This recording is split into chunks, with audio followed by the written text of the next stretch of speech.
আমি বারবার একটা কথা বলি যে এই দুনিয়াতে আল্লাহ ছাড়া আমাদের আপন বলে কেউ নাই। আপনি যাকে আপন মনে করেন না কেন, আমাদের সম্পর্ক আছে বাবার সাথে, মায়ের সাথে, স্ত্রী সন্তানদের সবার সাথে, আমাদের হক আছে, অধিকার আছে, সব ঠিক আছে। বিশ্বাস করেন আল্লাহ ছাড়া আপন বলে আপনার কেউ নাই। এই যে গার্লফ্রেন্ডকে আপন মনে হয়, এরা আপন না। স্ত্রী সন্তানদেরকে খুব আপন মনে হয়, আপনার মৃত্যুর পর 40 দিন সময় লাগবে না সব ভুলে যেতে। পিতা মাতা, ভাই বোন সবাইকে আপন মনে হচ্ছে। পিতা মাতার স্থান বাবা মার পরে, আল্লাহ রসুলের পরে, সেটা ঠিক আছে, তো আপন আল্লাহ ছাড়া তারা নন। আপনি তাদের মনোপুত ভাবে নিজে প্রতিষ্ঠিত হতে পারবেন না, তারা আপনাকে চিনবে না। বললো সারাটা জীবন তোর পিছনে এত টাকা ঢাললাম, কি করলি?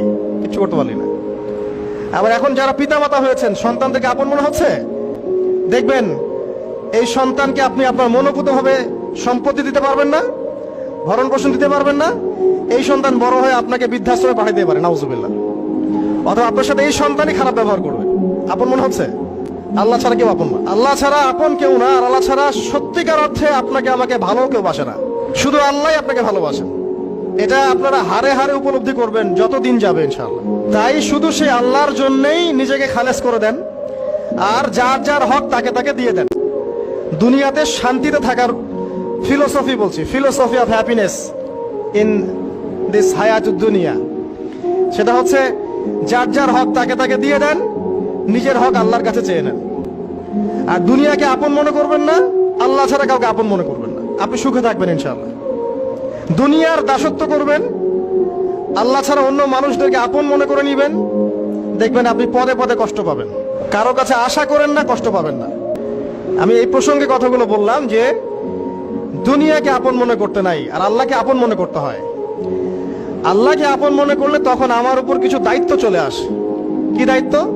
আল্লাহ আমাকে সৃষ্টি করেছেন, রিজিক দিয়েছেন, লালন পালন করছেন, বাঁচিয়ে রেখেছেন, তার হাতে আমার মৃত্যু, তার হাতে সবকিছু। এখন আল্লাহ পাকের জন্য নিজের জীবনটাকে খালেস করে নেওয়া, যেভাবে আল্লাহ পাক চলতে বলেছেন সেভাবে চলা, যেগুলোকে আল্লাহ পাক নিষেধ করেছেন বর্জন করা। আর রাসূলুল্লাহ সাল্লাল্লাহু আলাইহি ওয়াসাল্লামের সুন্নাহ আল্লাহ পাক রেখে দিয়েছেন আমাদের সামনে। সুন্নাহগুলো যদি আমরা অনুসরণ করতে পারি, ইনশাআল্লাহ এই দুনিয়াতে কিছু পাই বা না পাই, ইনশাআল্লাহ পরকালে আপনি আল্লাহর ক্ষমা পাবেন ইনশাআল্লাহ তাআলা। দুনিয়াতে চলতে গেলে দুঃখ কষ্ট হয় না? যারা ঈমান নিয়ে চলে ওদের দুঃখ কষ্ট বেশি হয়। তা আল্লাহ বলছেন টেনশন করো না, কষ্ট পেও না, তোমার রব তোমাকে ছেড়ে দেননি।